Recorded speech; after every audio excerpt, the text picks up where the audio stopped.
Hai guys, welcome back to our channel. Kembali lagi bersama aku, Sivana. Nah, jadi sharing session kali ini bakalan kita ceritain gimana sih cara mengenal pria atau cara menghadapi pria. Bukan dari sudut pandang perempuan, dan apa sih yang dipikirin perempuan ini sebenarnya gitu. Nah, jadi mari aja langsung kita perkenalkan salah satu pembicara kita, yaitu Ci Julinda Arbis. Oke guys, jadi ini pembicara kita, Ci Julinda Arbis. Selamat Wah, datang. halo. Oke, Ci. Jadi kesibukan Cici akhir-akhir ini apa, Ci? Sekarang sih masih tetap ya ngantor, pulang dari ngantor tetap merajut sih. Yang maju. Jadi boleh Ya, dikasih tahu nggak ya kira-kira nama toko atau online shop dari tempat Cici memulai usaha? boleh visit IG-nya Tamago Art and Craft. Jadi Oke. saya sih merajutnya lebih dominan ke amigurumi, Oh, dalam artian amigurumi. boneka gitu. Uh-uh. Oke, oke. Jadi udah berjalan berapa tahun kira-kira, Ci, usahanya? Ini sih saya dari pertengahan 2017 ya, cuman ya karena belajar sendiri jadi makan waktunya agak lama Oh, sih. oke, oke, oke, oke. Jadi biar nanti kita sekalian ya guys, kalian bisa langsung kunjungi ke Tamago Art and Craft. Dan biasanya itu desain-desainnya kayaknya keren-keren dan unik banget ya kan, Ci? Kan itu dibuatnya solo ya kan, Ci? Sendiri ya kan semua Ya, kan? Ya, masih oke. sendiri sekarang Oke, ini. oke, Ci. Jadi pengen nanya nih, kira-kira karakter-karakter yang Cici kenal dari cowok itu yang gimana aja sih? Jadi kalau dibilang karakter cowok yang gue kenal itu boleh dibilang kenal depannya ya, nggak Hmm, sampai ke dalam-dalamnya itu banyak. hmm, Dari orang pendiam ada, hmm. dari yang jago ngomong alias marketing, dari yang nggak ada ngomong sampai ada, sampai orang percaya itu juga banyak. Oke. Terus yang tipe-tipe yang kayak tiap hari mereka sibuknya games, anime, kayak Hmm, pokoknya sampai usia 20-an itu dunia mereka masih tetap berputar di sana itu juga banyak. hmm, hmm, hmm. Kemarin gue juga sempat jumpa sama orang yang OCD. Dia Oh. benar-benar OCD sih, dan gue kayak agak, oh gitu ya orang yang OCD di Oh, dunia iya. nyata gitu. Sama ini kan Oke. cuma nonton dari film-film kan. Iya, iya, iya, iya, benar-benar sih. Nah, itu cukup seru sih. Kayak tiap hari nampak masuk toilet berapa kali lah nih orang hanya untuk Oke. cuci tangan. Dan itu benar-benar ada gitu. Oh, benar-benar ada itu, Ci. Benar-benar. Gue pernah nemu sih kemarin tiap hari, satu hari itu entah berapa kali dia masuk toilet. Asal megang barang yang menurut dia ada kumannya gitu, dia udah langsung cuci tangan gitu. Sebenarnya gini, Dia Ci, bolak-balik kalau toilet. sebenarnya gini, Ci, Hmm. kalau dari aku juga kan, aku pribadi nih kan, Ci. Jadi kalau misalnya ada pegang sesuatu gitu, apapun itu, Uh-uh. misalkan nih pegang duit kan, terus kan aku cuci tangan juga. Terus nanti kalau misalnya Ya. ada yang manggil atau apa gitu, kirim barang, terus aku cuci tangan, itu termasuk OCD nggak sih? Enggak, kalau mereka yang OCD itu kan pemikirannya bahwasanya apapun yang mereka pegang itu kayak jorok atau berkuman. Kalau misalnya kondisi sekarang itu kan kayak pengiriman barang dan lain sebagainya, memang kita harus lebih aware sama kebersihan ya. Itu beda lagi. Oh, beda lagi. Oke, nanti boleh Uh, diceritakan lebih lebih lagi ya kan, Ci? Oke, bisa, jadi bisa. ini pertama aku bakal nanya dulu sih, kalau misalnya kira-kira karakter orang yang pendiam, gimana sih cara kita sebagai wanita yang sama-sama pendiam untuk memulai percakapan ke dia? Sedangkan dia juga diam Nah, gitu. Nah, jadi sebenarnya gini sih, kalau kita punya niat memulai percakapan itu kan berarti kita tertarik ya sama orang itu. Hmm. Nah, biasanya sih kalau udah tertarik itu kita cari tahu apa dulu. Pasti hobinya, terus kayak ini orang sehari-hari ngapain aja sih, kegiatannya apa aja. Terus kita cari tahu sih temannya yang mana aja. Kira-kira dari mana nih bisa masuk ke Iya, dia, iya, kan iya, rata-rata gitu kan. iya, iya. Nah, dari sini tuh sebenarnya kita belajar untuk memahami dia dulu. Nah, talk ini kayak gimana? Dari pemahaman itu nanti pelan-pelan kita bisa masuknya gitu. Hmm. Misalnya kalau dia hobi membaca, ya kita belajar juga kan. Kira-kira apa Iya, sih iya, iya. buku yang lagi dia baca? Kita pelan-pelan baca itu, dan ya pelan-pelan lah dari sana masuk cerita-cerita lah soal buku yang lagi dia tertarik gitu. Pelan-pelan dari sana baru masuk, baru jalan nanti. Oh, pelan-pelan gitu ya kan, Ci? Step by step ya kan? Iya, jangan langsung ngegas, nanti Oh ya. tinggi orangnya. Oh iya. Oke, oke. Jadi kan sih kalau misalkan seandainya nih, cowoknya itu dia pendiam. Jadi gini, pernah aku tuh nemuin karakter cowok yang dia pendiam, nyimpan apapun nyimpan sendiri gitu sih. Baik dia suka, baik dia nggak suka, semua dia simpan sendiri. Nah, jadi kira-kira gimana ya sih biar kita ini jadi baik dia tipe cewek yang ribut apa enggak gitu. Maksudnya yang agresif atau enggak supaya kita bisa tahu apa isi hatinya gitu. Sebenarnya biasanya orang pendiam itu kan ada sebabnya ya. Dalam artian kalau diam itu kan gini sih. Kalau kayak Sufana awalnya kenal saya kan juga kayaknya orangnya diam ya. Tapi ternyata setelah dekat itu ya nggak diam-diam banget juga kan. Nah, jadi maksudnya gitu sih. Kalau yang memang dia pendiamnya sangat pendiam itu perlu dicari tahu apakah orang ini punya trust issue sampai apapun dia nggak cerita ke orang lain, semuanya simpan sendiri. Nah, itu perlu ditelusuri lebih dalam lagi sih. Kalau memang dia punya trust issue, berarti kita masuknya nggak bisa cepat. Memang harus pelan-pelan untuk benar-benar dia bisa percaya dulu sama kita. Baru nanti kalau udah percaya, biasanya orang akan cerita sih. Jadi nggak bisa langsung gitu. Pernah juga kan sih, pernah sekali nemuin cowok yang kayak gini. Dia itu udah suka banget sama kita kan, udah lama banget gitu. Tapi kok bisa ya sih mereka itu kayak nahan perasaan mereka gitu sih. Padahal kita tahu kalau dia udah suka, tapi kok dia nggak maju-maju gitu. Terus kalau kita jadi cewek kan kita nggak mungkin juga kan, ngejar gue dong, atau chat dia dulu dong, kayak gitu-gitu kan nggak mungkin sih. Jadi sebenarnya untuk cowok pendiam kayak gitu, kita yang cewek udah tahu signal-signalnya itu, kita harus gimana gitu. Sebenarnya perlu dipertimbangkan sih, kenapa sih dia nggak mau maju? Kan pasti ada alasannya tersendiri, ataukah memang dia lebih nyaman di zona friend zone, atau dia punya rasa, cuman dia ada pertimbangan-pertimbangan lain, atau karena kadang kan ada orang berpikiran, kalau misalnya dia udah pacaran, putus, ternyata kita nggak cocok tuh, berteman sama berpasangan itu kan beda ya.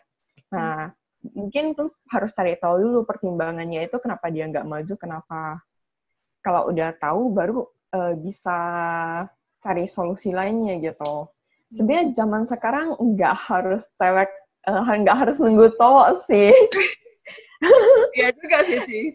Cuman kan kadang-kadang cuman ya harus mempertimbangkan kamu yakin nggak gitu. Jangan nanti, terkadang kan cewek itu main perasaan ya, dikit-dikit baperan. Nanti jangan-jangan cuma kita yang perasaan sendiri doang, makanya dia enggak gitu kan. Iya. Ya, itu sih. Jangan sampai merusak sesuatu yang kita perasaan sendiri doang, itu aja sih. Betul. Kalau misalnya dia udah kasih signal yang sangat kuat gitu pun, kita harus tetap cari tahu gitu kan sih. Nah, cari tahunya itu kira-kira bisa dari gimana ya cari tahunya? Apakah tanya ke teman-temannya, atau misal seandainya gini, orangnya kita nggak kenal banget gitu sih. Jadi nggak kenal juga ke teman-temannya. Kan kita susah banget kan sih cari tahu. Kita cuma bisa lihat sekilas kayak medsos-medsosnya gitu. Nah, itu gimana cari tahunya sih? Wah, itu cukup complicated ya. Itu misterius banget itu. Oh iya kan sih? Ya, soalnya biasanya kan kalau misalnya katakanlah cowok, kalau mereka suka sama satu cewek itu, biasanya kan mereka sedikit banyaknya ada kasih perhatian khusus, dan gimana pun teman-temannya yang di sekitar dia itu pasti sadar sih. Kayaknya ini lagi ngejar si A nih. Nah, kalau sampai teman-temannya juga nggak gitu tahu, itu agak susah sih memang. Iya kan sih. Mana cari taunya ya, mungkin kalian perlu ada waktu berdua untuk ngomong. Mungkin kamu bisa tanya sih, membangun suasana atau bertanya, tapi jangan langsung ngegas juga, nanti terkejut kan dia ya. Iya, betul. Oke, Ci. Jadi kalau misalnya, ini kan tadi yang tipe cowok pendiam ya kan, Ci?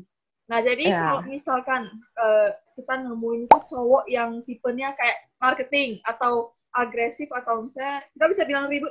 Ribut ini dalam arti bukan ribut gitu enggak, cuman kayak dia tuh banyak banget topiknya gitu. Dia tuh aktif, orangnya responsif gitu kan sih.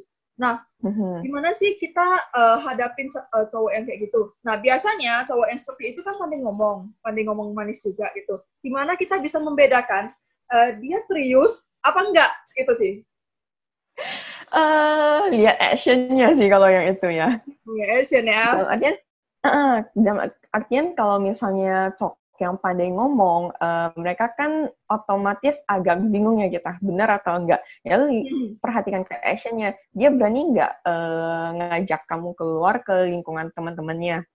Nah, kalau misalnya ya dia serius kan, pasti dia ngajak tuh keluar bareng teman-temannya, atau circle yang paling dalamnya lah minimal. Nah, biasanya tuh bisa dilihat, kalau misalnya dia gombal-gombal nggak jelas, terus nggak ada actionnya, ya udah jangan dibaperin. Nah, soalnya kamu nggak tahu dia gombalin kamu doang atau iya, semua orang juga semua digombalin. gitu kan, Ci. Ya, nanti Iya. jangan kita sendiri gitu. Cuman aku pernah nemuin ya kan, Ci, ada orang yang misalnya gini, dia tuh aktif banget. Maksudnya dia tuh tiap kali tuh tetap ngomong manis, kayaknya dia dikasih bunga terus, dikasih coklat terus, kayak seakan-akan tidak ada apa-apa. Padahal sebenarnya dia di belakang ada sama orang lain gitu, Ci. Nah, dia tuh kan berarti dia nunjukin action juga gitu kan, Ci. Dia tetap perhatian ke kita, tapi rupanya di belakang dia juga kayak gitu sama cewek lain gitu, Ci.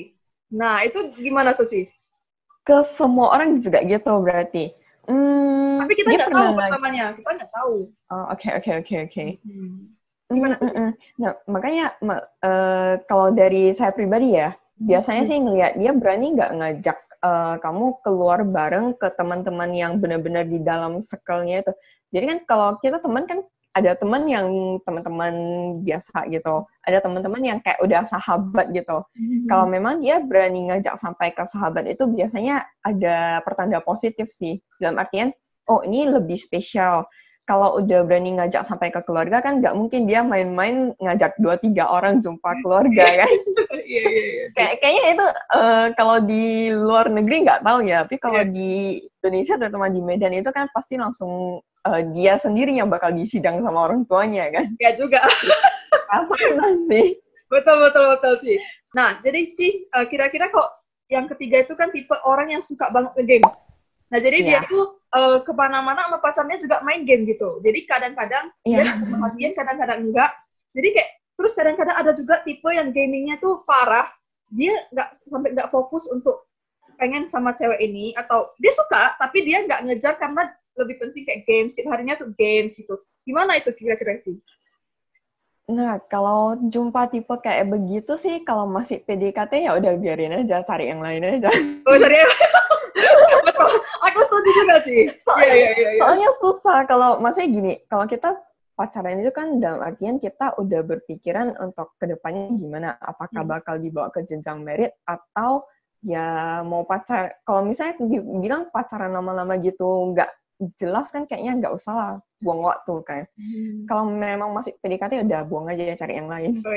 Kalau memang kalian udah sempat pacaran baru tahu seperti itu, ya coba ajak komunikasi sih. Dan artinya lu boleh main game tapi batasannya apa gitu. Apalagi kalau udah yang married kan banyak juga kan kondisi suaminya sibuk main game gitu, nggak begitu peduli. Itu banyak juga sih saya dengar kasus kayak begitu. Cuman ya balik lagi sih, biasanya komunikasi. Jadi kayak misalnya lu boleh main game, misalnya 1 minggu atau setiap hari berapa jam, dari jam berapa sampai jam berapa gitu. Ya, lewat dari itu, ya minta tolong kamu lebih aware ke keluarga atau ke anak-anak gitu. Jadi, komunikasi sih sebenarnya paling penting.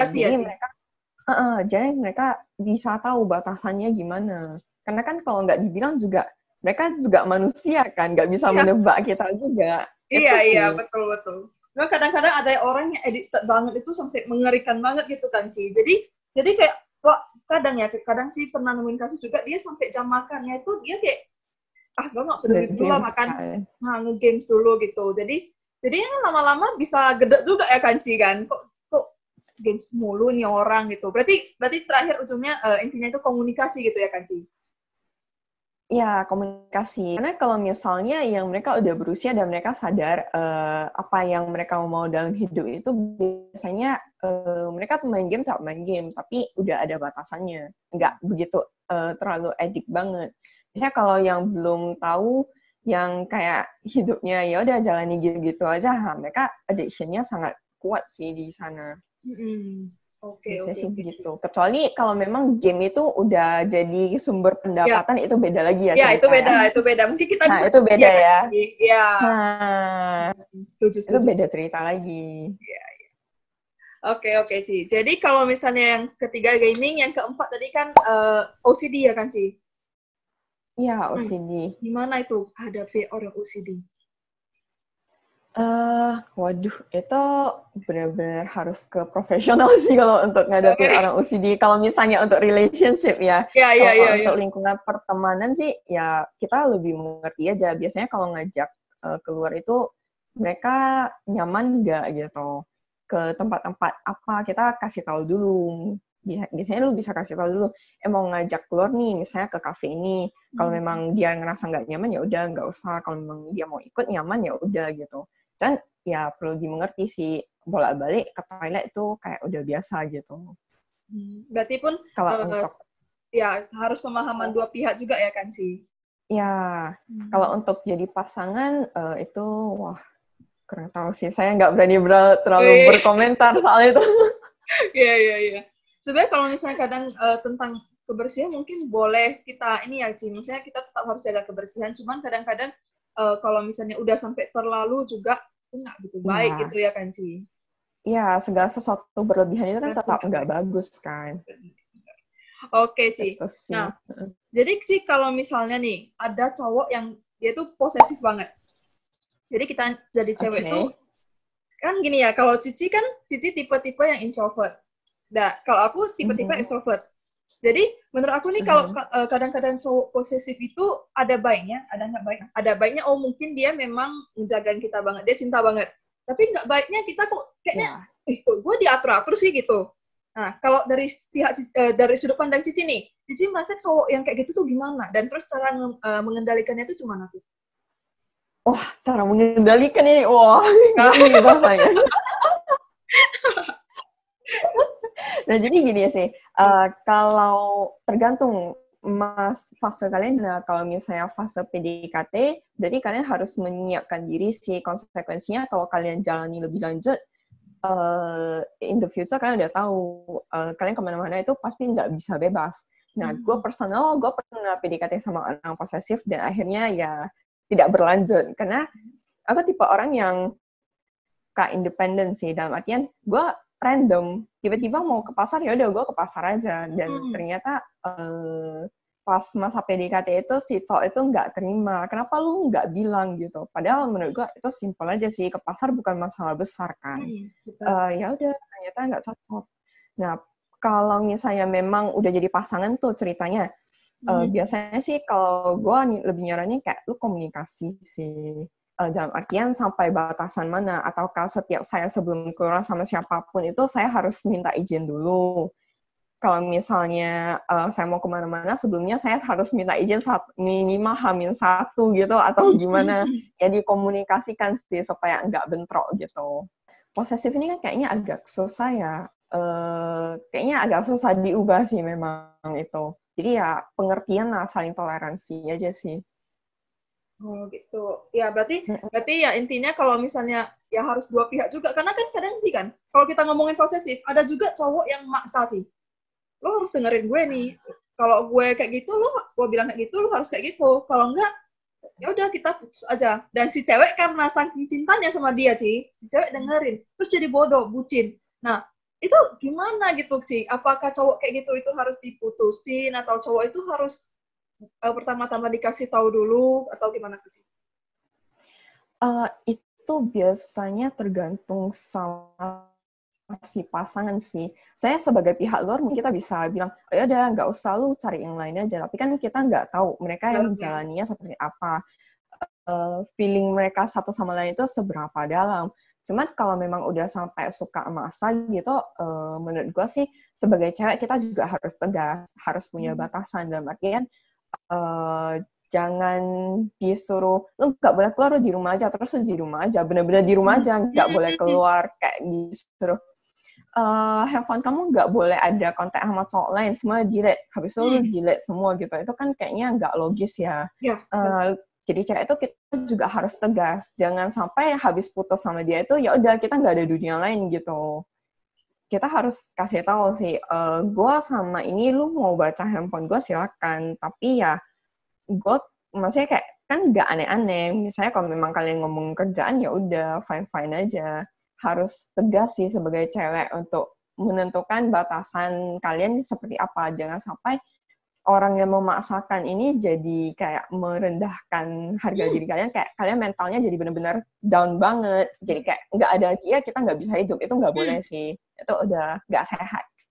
Nggak sehat, berarti toxic gitu ya, Ci, ya, toxic relationship itu lah ya, Ci. Nah, jadi Ci, pernah juga ada orang nih ya, ada case gitu, dia itu saking bucinnya itu, Ci. Jadi dia kayak melakukan hal-hal bodoh. Misalkan disuruh dia, lo beli dong ini ke sini-sini gitu. Terus atau lo itu harus gini ya, kalau tiap malam jam 9 lo udah harus tidur. Terus lo itu kan nggak boleh sama sekali kontak sama orang. Kalau lu sekali kontak sama orang, gue nggak bakal check upin lu selama 1 hari gitu kan sih. Kan ada kayak gitu juga gitu. Nah, itu terus kan si ceweknya ini kadang-kadang dia, kalau yang tadi kan mungkin dia ikutin, dia bucin. Tapi kalau yang ini dia nggak ngikutin apa mau cowoknya sih. Nah, dan alhasil jadinya kan berantem besar, terus cowoknya tiba-tiba dia jadi gini sih, jadi orang yang lembut banget gitu sih. Nah, kan ada kan sih orang kayak gitu kan, jadi dia udah marah-marah, udah meledak, terus tiba-tiba dia karena takut kehilangan ceweknya, dia juga jadi lembut gitu, jadi kayak maksa tapi tiba-tiba jadi lembut supaya ceweknya nggak putus sama dia gitu sih. Nah, jadi kalau dari Cici sendiri, si cewek ini harusnya berpikir ulang terus atau cuman ngikutin aja kayak gitu-gitu terus sih? Sebenarnya gini, kalau untuk bakal gampang sih kita ngomongnya. Kayak misalnya kalau teoritis ya udah lu mikir orang berubah itu kan nggak mungkin besoknya langsung berubah gitu. Itu kayaknya sangat nggak mungkin sih. Ya pasti tetap butuh waktu. Tiba-tiba berubah gitu kan kamu udah bisa tahu ya. Apalagi kalau kalian udah punya relationship yang lama, udah bisa nangkep sih ini pasti ada maunya atau ada maksudnya. Jadi kalau menanggapinya itu ya secinta-cintanya kamu coba untuk berpikiran dengan akal sehat. Kalau memang mungkin nggak sih dia tiba-tiba berubah gitu. Jangan nanti kalian udah bareng, udah bagus-bagus, habis itu dia mulai lagi, kumat lagi kayak begitu. Secara teoritis sih, ya kalau memang rasa udah nggak sehat relationship-nya udah tinggalin. Tapi kan kalau cara orang yang menjalani itu terkadang nggak bisa kita gituin ya. Kayak namanya perasaan itu nggak bisa dibicarakan pakai logika itu. Iya, benar sih. Jadi ya bijak lah orang yang menjalani relationship ini. Kalau menurut gue sih gitu. Oke. Nah, dia tuh move on dengan cara membenci orang tersebut terlebih dahulu, supaya nanti kalau udah membenci, siap itu dia netral, baru dia udah move on gitu. Nah, itu benar nggak sih?